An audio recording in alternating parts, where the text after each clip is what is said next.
Okay, students, so let's look at this question. Consider the following statements, each with two blanks.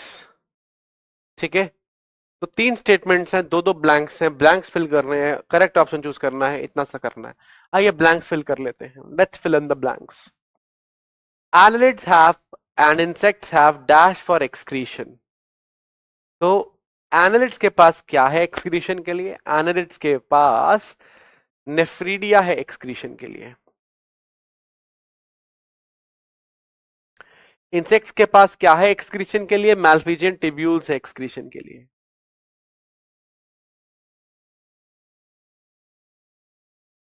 ठीक है, 3 पे चलते हैं। Blood enters the glomerulus via dash arteriole and leaves via dash arteriole. Efferent से आएगा, efferent से जाएगा। तो चौथा हो गया एफरेंट,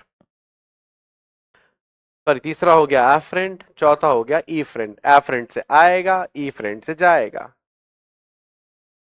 पांचवा देख लेते हैं। During micturition the urinary bladder dash and urethral sphincters dash. Micturition, urine release, ये ब्लैडर समझ लो, ऐसे समझ लो ये ब्लैडर है। अब ब्लैडर को देखो, मैं दबाऊंगा तो यूरिन जाएगा, तो पहले तो ब्लैडर कॉन्ट्रैक्ट करेगा। ठीक है, ओके। अब स्फिंक्टर देखो, ये स्फिंक्टर है मान लो। ठीक है, ये ऐसे मान लो, इसको मान लो, मेरी उंगली को मान लो। अरे बात समझ में, ये दिख रहा है, ऐसे देख लो। ठीक है, ये स्फिंक्टर है। ठीक, अभी इसमें से चीजें पास कर सकती हैं, ये रिलैक्स्ड है। इसको कॉन्ट्रैक्ट करा दो, बीच का रास्ता बंद कर दो। क्या क्या स्फिंक्टर मैंने कॉन्ट्रैक्ट करा दिया, बीच का रास्ता क्या कर दिया? बंद करा दिया। अब कुछ भी पास नहीं करेगा। लेकिन ये क्या कर रहा है? मिक्चुरेशन, मतलब यूरिन रिलीज हो रहा है। तो यूरिन रिलीज कराने के लिए मुझे इसको बंद रखना है या खोलना है? खोलना है। तो खोलना मतलब रिलैक्स करना है, और ब्लैडर को कॉन्स्ट्रिक्ट करना है। तो याद रखिएगा, जब भी यूरिन पास होता है ब्लैडर दबता है, ताकि यूरिन को धक्का लगे, निकले जाए। तो ब्लैडर दबेगा, कॉन्ट्रैक्ट होगा, और स्फिंक्टर रिलैक्स होगा। Is that clear? जब यूरिन भरेगा किडनी से, है ना, जब रिलीज नहीं होना है, भरना है अभी ब्लैडर को, तो ब्लैडर रिलैक्स करता है और स्फिंक्टर कॉन्ट्रैक्ट करता है। आ रही बात समझ में? क्लियर है पॉइंट?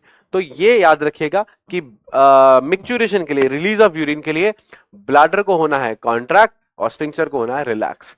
तो पांचवा यानी ब्लैडर का आएगा बेटा कॉन्ट्रैक्शन, और छठा यानी स्फिंक्टर का आएगा बेटा रिलैक्सेशन।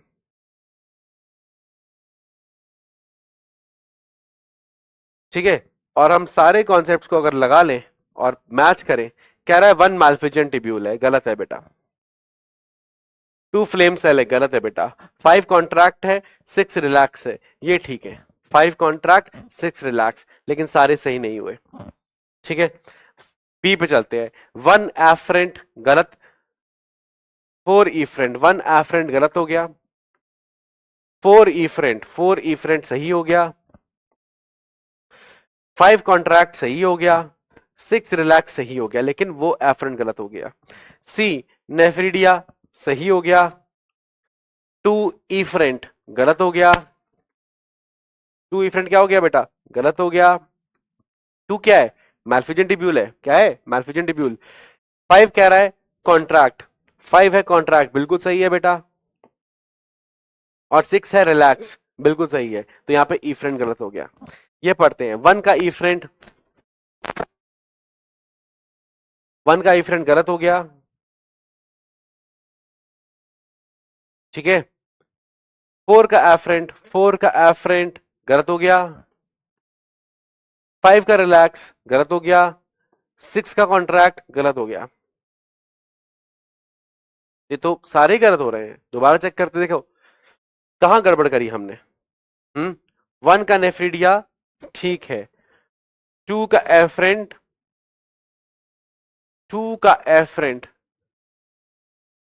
नहीं, 2 का मैल्फिजियन टिब्यूल आएगा, ये गलत है। 1 का एफरेंट नहीं, मैल्फिडिया आना चाहिए, गड़बड़ है। ठीक है, हम्म और ये गड़बड़ है। अब देखिए, अब मेरे लॉजिक को समझिए, अब सारे ही गलत हो गए। हम क्या करें? हम दिमाग लगाएंगे, बुद्धि लगाएंगे। क्या बुद्धि लगाएंगे? 1 के साथ 2 का पेयर, ठीक, 5 के साथ 6 का पेयर, बिल्कुल ठीक। यहां देखो 1 के साथ 4 का पेयर दिया गया है और 5 के साथ 6 का दिया है। 5 6 ठीक है, 1 2 ठीक है, 5 6 ठीक है, 1 4। अब यहां देखो क्या गड़बड़ हुई है कि 1 की जगह बेटा यहां पर 3 होना चाहिए था। 5 6 4 का पेयर कौन है, 3 है। तो हम क्या करेंगे, हम यहां पर 1 की जगह कर लेंगे क्या, 3। टाइपिंग एरर है, ठीक है। और यहां भी 1 की जगह क्या कर लेंगे बेटा, 3 कर लेंगे। अब देखते हैं क्या 3 एफरेंट है, यस। क्या 4 इफरेंट है, यस। तो इस तरीके से आंसर क्या हो गया, ये हो गया, बी हो गया।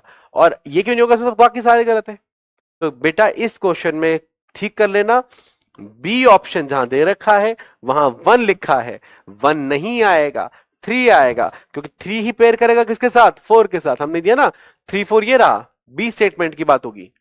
इसलिए यहां पे 1 गलती से टाइप हो गया है, वहां पे 3 आ जाएगा। इवन डी ऑप्शन में भी 1 की जगह क्या आएगा, 3 आएगा। बेटा ऐसी गड़बड़ आपके नीट एग्जाम में भी हो सकती है, बिल्कुल हो सकती है, टाइपिंग एरर हो सकता है। लेकिन आपको ज्यादा परेशान नहीं होना, आपको जो मोस्ट लॉजिकल लगे आप वो आंसर दे दो, आपको मार्क्स मिलेंगे। फिर भी अगर आपको थोड़ा सा टाइम है तो एक बार देख लो कि क्या गड़बड़ हुई हो सकती है ना। कई बार हम दिमाग लगा लेते हैं क्या एरर हुआ होगा, मैंने तो लगा लिया कि क्या गलती की होगी, कुछ गलती से आंसर भी बना लिया, ठीक है ना। तो बेटा ये गड़बड़ जो बी है ना, तो यहां पर ध्यान रखो, बी में 1 की जगह 3 होगा और डी में 1 की जगह क्या होगा, 3 होगा, क्योंकि 3 और 4 का पेयर है। 1 और 4 का थोड़ी पेयर होता है, 3 और 4 का पेयर है, 3 और 4 का पेयर है। क्लियर है पॉइंट। तो answer is B, make the corrections, ठीक है। तो बेटा ये हो गया, बी हो गया आपका आंसर, और ये हो गया आपका, मैंने सारे लिख दिए 1 to 6 क्या क्या है, ठीक है। तो that is your concept used.